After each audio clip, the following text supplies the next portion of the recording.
आपल्याकडे एक छान म्हण आहे, आड्यात नसेल तर पोहऱ्यात कुठून येणार. अगदी तसंच असतं. आपण कुठे जन्मतो हेही खूप महत्त्वाचं असतं आणि आई वडील शाळा याबरोबर त्या गावाच्या संस्कृतीचा ठसा आपल्यावर उमटतो. कसा ते बघा. एक पणती हा उपक्रम सुरू केला.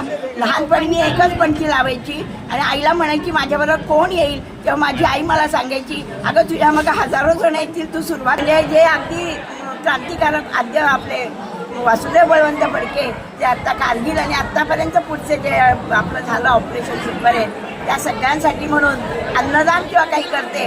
10 लोक विचारतात हे का करते, तेव्हा उत्तर असतं की बाईसाहेब फडक्यांपासून लोक कळायला पाहिजेत आणि हे काम चालतं. क्रांतिकारकांच्या बायका आणि मुलांचं काय झालं आणि आमच्या सैनिकांचं काय झालं त्याच्यासाठी करते आणि हे काम अध्यात्मपणे करते. त्याची स्फूर्ती प्रेरणास्थान तुम्ही आणि अनुराधाताई प्रभुदेसाई किंवा या सगळ्याजणी आहात. आधीपासून लहानपणापासून 8व्या वर्षापासून सावरकर जयंतीचा कार्यक्रम टांग्यातनं फिरून मी सादर करते. सोलापूरला माझं माहेर आहे आणि सातारा हे माझं मूळ गाव आहे वडिलांचं.